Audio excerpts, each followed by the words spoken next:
Welcome to Speaking of AI, where LXT's Phil Hall discusses current trends in AI with leading experts. Today, I'm with Saadia Kaffo Yaya. Saadia is a program manager with extensive experience and expertise in data-centric approaches to machine learning. She has worked in product development, quality assurance, and specialized localization projects in France and in the US. Most recently, she has led data operations teams supporting machine learning for AI at Amazon and currently at Pinterest. She is a vision-driven, problem-solving risk-taker, évidemment. And we are thrilled to welcome Saadia as today's guest on Speaking of AI. Hello and welcome, Saadia. Thank you. Merci, Phil. Thank Very you. excited to be here today. That's great. So look, Saadia, I'd like to kick off by asking about your impression of the very rapid emergence of generative AI. Interesting. Rapid indeed. It has been, to be honest with you, I have been very much blindsided by, ChatGPT and all of, the technologies, sister or brothers technologies of generative AI. And I want to say that it is a new field for all of us. It's, something new to explore, something new to integrate into our lives, the same way, internet actually changed, revolutionized how we work, I believe, in how we live. I believe ChatGPT and everything generative AI related is doing the same right now. And I'm quite excited to see what the future holds when it comes to those type of technologies. Yeah. So I'm going to ask a question now about some current news items related to generative AI. So this week in AI news, the European Union agreed to draft rules for AI, and they placed a clear focus on generative AI. And then in other news, Google announced a massive expansion of Bard. They listed 180 countries where it's available. Now, clearly, this is global coverage. But interestingly, the list of 180 didn't include any countries from the EU. So I'd like to bring those two data points together, knowing that you've lived and worked both in the EU and in the US. How do you see the EU regulations around privacy affecting the rollout of generative AI? And do you think this indicates that the EU is leading the way or is trailing behind? That's a good question. For someone that have lived in both the EU and the US, I want to say that tech, right, the way technology is used, right, the way technology is perceived is very much different in EU versus the US, right? I feel my personal opinion, again, is that in the EU, people are very much, intentional in how they're putting themselves out there. For example, one example is social media, right? Social media in the US, you have people, using social media a lot, sharing all of the ins and outs of their personal lives on social media. Whereas I feel like in the EU, it's a different approach to it, where people are more reserved. Basically, people take more time to observe and see before they, try and dabble with it. So to that expense, I want to say yes, EU, I'm not surprised that EU is already starting to think about what are the implications, right, of generative AI, how people's lives are going to be, changed, because generative AI is sometimes replacing whole job categories for like customer service. For example, is one example, right, where generative AI can be substitute, and you can use generative AI instead of using actual humans, right, to provide customer service. So from that standpoint, I understand EU trying to put a framework, right, put some boundaries in there to make sure that, people's rights or human rights are respected in that manner.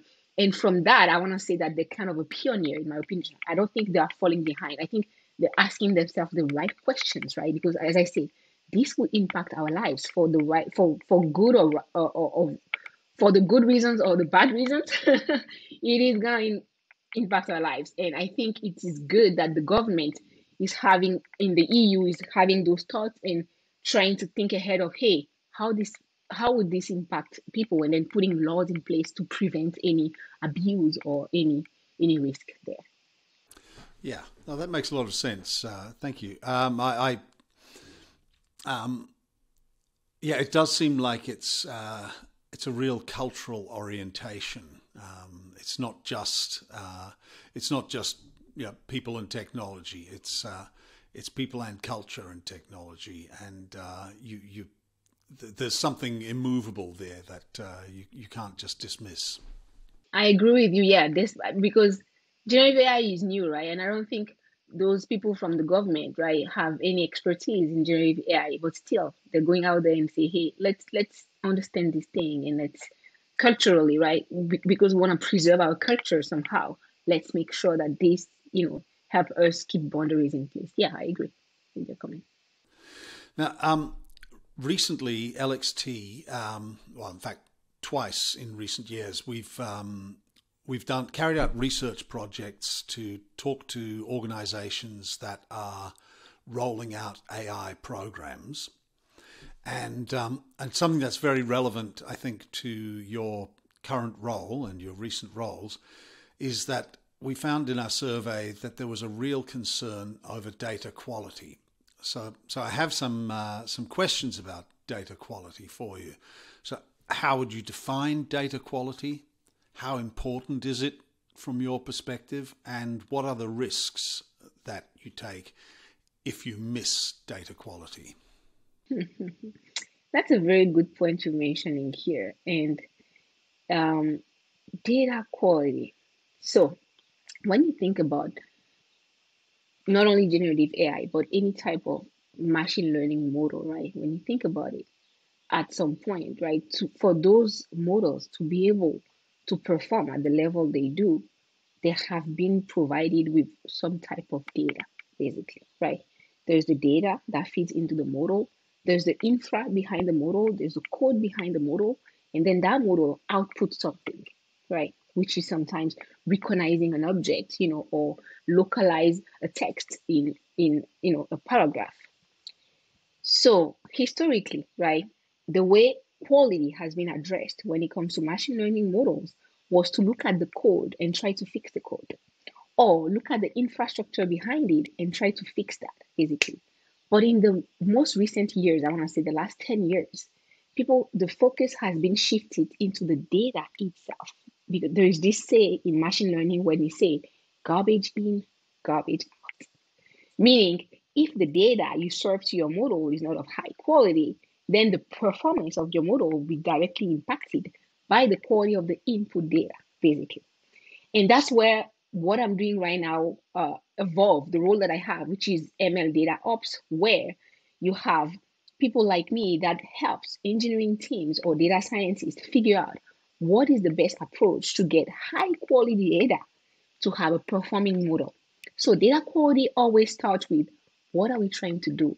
What does the model does? So data quality is intrinsically related to the model itself, the performance of a model. So if you have a model, for example, for which you want to recognize a dress in an image, right? You might feed that model with the dress images and things that are not dresses as well. And then you will give that data to a human, for example, have a human label that data and check the quality of what the human has done. And then you can infer a little bit the quality of the model itself, basically. It does. Then when we look at the subtle distinction, so you can, I understand the drivers behind the data labeling. Where is the fine line between a well annotated data set and a poorly annotated data set, and what happens? For me, the fine line between both is to be able to look at the data that has been labeled by a human, for example, and being able to have a sort of quality control process in place. You cannot just take the data as it is and feed it into the model, right? And data quality, in order to have a high quality data set, there are several levers you can pull when it comes to human annotation. The first lever you can pull is for those humans to label that data, they've been given a set of rules, right? How explicit are those rules? You usually give them examples, right? Positive examples of what you're trying them to achieve and negative examples of what you're trying to achieve. How explicit was your pool of examples, for example? So that's the first level you pull. How explicit are my labeling, what we call labeling guidelines, right?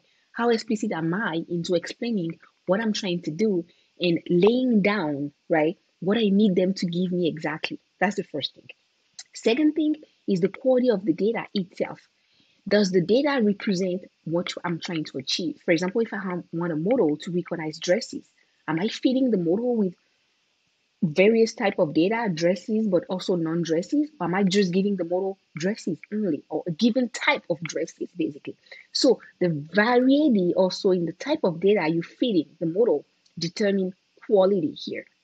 Now, that data is labeled by humans, right? Those humans come with different shape and different beliefs, and we come with biases as well, right? How good are you at determining that pool of people that are labeling the data? What could be the possible bias, and how am I mitigating those biases in the way, right? How am I rationalizing the problem I'm trying to solve to make sure that I'm getting the quality that I want?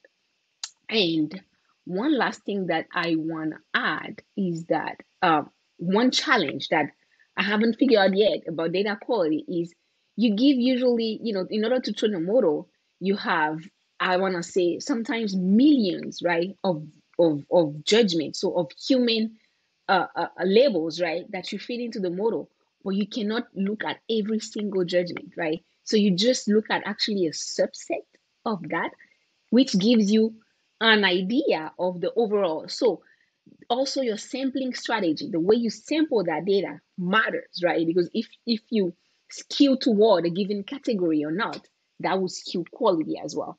And lastly, one thing that is important is that depending on the type of data sets, you have data sets that are very objective, right? You have the type of task where it's the answer is binary, 0 or 1. Like, is this relevant or irrelevant? That's a binary answer, right? But you have also data sets where instead of looking for a right answer, you're looking for people perception of things. For example, you might look at a query and say, okay, is this query only art? Is it fashion related? Is it a quote? What is it? Right? So now you want to gather what people, the all the possible impression out there of that given image to give you a trend of what you're looking for, which is sometimes subjective. And then quality sometimes is very hard to define for those type of subjective data sets rather than the ones that are very objective, basically. So That's a great answer. Thank you. And my own observation, you mentioned a 10-year period over which this data-driven rather than writing code approach has been in place, and I've been around a while, certainly long enough to remember before and after. And what I saw, my own observation was that early on in the shift towards data-centric approaches, there was a focus on what we need is quantity of data. We just have to have massive amounts of data. And over time, I think I've seen, over the last 10 years, I think I've seen that shift. I mean, I guess nobody's saying we don't want massive amounts of data, but the emphasis on quality has grown over that period. Initially, the message that I was hearing at conferences 10 years ago was, we don't really care too much about annotation now. All we want is volume of data. That's the most important thing. And that doesn't seem to be the message today. not anymore. And when you look at ChatGPT, for example, I've tested recently ChatGPT versus Bard, for example, and giving both of the generative AI the same type of prompts, and I've noticed that actually ChatGPT was way better than Bard and was closer to how a human would think and gathered more nuances. And I think the difference between both is actually, as you said, the quality of the data. And from what OpenAI is saying as well, is that they have really doubled down on quality rather than quantity. And I agree what you're saying. That's a trend also I see throughout the industry. I worked at Amazon, I'm currently at Pinterest, and it's a trend that they definitely see, which is that high quality is the North Star rather than gathering a huge amount of data. And also the technology has evolved, right, around AI, where models now can learn from themselves, right? And then get better over time. So the better the quality, the better they get at learning from themselves, basically. So I cast my mind back about 2 years ago, and there seemed to be a very strong focus on synthetic data. I'm not hearing quite the same focus on synthetic data, quite the same emphasis, shall we say, on synthetic data today. But what's your take on synthetic data versus real world data plus human annotation? That's a good question. I'm gonna start by saying that I'm no expert in synthetic data, but I think synthetic data sometimes can help, right? Can fill the gap where, let's say, you have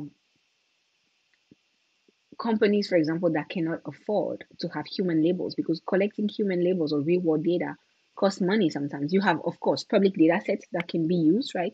But usually public data sets tend to be generalist. So if you have a specific use case, for example, you might want to rely on synthetic data. If you have a case of, for example, privacy is an issue, I don't know, if you cannot use, for example, customer data, or you have a shortage of data, synthetic data can make up for that, basically, and fast track your progress rather than collecting, human data. And in the case of companies that might have the means actually to collect human data, but don't have the time, right, or are want to optimize for speed, synthetic data can be a great way, to be able to fast track production without having to compromise on something else, basically. So that's my take on sensitive data. Um, are you a key phrase in there in your response there was to fill gaps? Does that indicate that you don't see synthetic data replacing real world human annotated data? Not really, and I'll tell you why. Right. In real world, you have humans, people Mm-hmm. like us, and the goal is to have those machines learn from humans, right? Let think, emulate what a human would think, right? Synthetic data, as you said, is not real world data. It's the opposite, not the opposite, but maybe a complementary to real world data. So in that optic, I do not believe that synthetic data will take over, human logic or human feedback. Now, you've somewhat preempted my next question in your Interesting. response Mm-hmm. already, but um, what advice would you give to a startup about setting up a data pipeline for AI if they don't actually have the deep pockets and resources that a major tech organization like Pinterest has? That's a very good question. So I'm gonna slice and dice data labeling, the process of getting data in small chunks, right? The first step is to identify the customer problem you're trying to solve, right? What am I trying to solve for? What is AI solving for me? Right? What use cases do I want AI to solve? So I'm gonna assume that that startup has figured that out already, right? The next step is, what is the set of data that I can gather that will help me solve for that problem, basically, right? And third step is, now I'm gonna build a model, feed the data into that model, right? Check the results and make sure that now I'm on the right path to solve the customer problem that I want to solve in first place, right? So different approaches in the term of collecting the data itself. Either they have some, they can use a public data sets, as I mentioned earlier. That's one way, right, to solve for that problem. Or they can buy synthetic data. That's one another way to come with that. Or they can also gather the data from their own customers, which I don't think is something that I would recommend doing, because now they need the consent of the customers to be able to use customer data to train a model, right? Now I'm gonna move to the second part, which is train the model itself. Either they go in-house and build a model from scratch, which I don't recommend. I feel like in today's world, you can actually use an existing solution. I rather pay for a solution that exists already, and that might also even have solved the data collection problem. So two in one, use something that is existing and fast track. Because as a startup, sometimes I think what you want to do is be the first to put something out there, right? Startups don't have the luxury to do research and development or the means that big companies have. So you have to, speed is something that you ideally don't want to compromise, but then you want to make sure that it's of a good quality, right? So I will focus more on quality and trying to outsource the part of the tooling part and the data collection part, and focusing on, okay, the data that I'm getting, is it good of quality, and use the resources I have internally to make sure to maximize for quality, maximize for speed, and maybe on compromise on the time it takes, right, to build it from scratch rather than outsourcing again the problem. So that's I think that's very good advice. Yeah. So my next question, I mentioned our research report that we've worked on with large number of companies entering the AI space at varying stages of maturity. And AI maturity has been the central focus of this research report. Your take on AI maturity, how far off is it?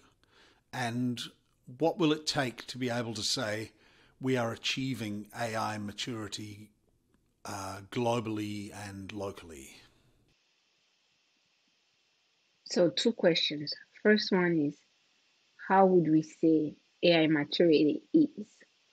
Before the whole discovery of generative AI, I wanted to think that we were quite advanced. Why? Because AI was solving problems like, for example, in the medical field, where you could use AI to diagnose, people having cancer or stuff like that. So I was gonna say that AI was reaching its maturity, but then Gen AI happened. And I want to say that we are only at the beginning of what AI can do to us when it comes to the technology itself again, because I think AI has different, angle that you can look it from. You can look it from what it allows people to do, right? How it can enhance our productivity as humans and allow us to do more. You can look at it from a lens of how can it improve our health as humans, health, whether it is physical or mental health, right? You can think about it in terms of regulation as well. How are the governments are going to catch up with the pace at which new technologies has been released, to make sure that again, risks and biases are, we have boundaries in place, basically, that because the risk with AI is that it is moving so rapidly that it is replacing, as I said, people's jobs in some cases when it comes to customer service, for example. So how do you make sure that there's no harm, right? How do you make sure that AI is not harming more than humans are already today, basically, right? So that's my answer when it comes to AI maturity. Now, you had a second question, I believe. Well, what would it take for us to be able to say that we are achieving AI maturity? Wow. So I want to say the first answer that comes to mind is I do not know. But then second option is, let me think about this, right? What would we take? I want to say that what it would take is the perfect balance of AI allowing us, right, to be literally better humans. And for me, what a better human is mental and physical health, right? Because without our mental health, physical health, there's nothing humans can do. So how does AI enhance that for us? That would be the first thing for me. That would be okay. First thing, does AI can do that? Second thing again is regulation. Balance that.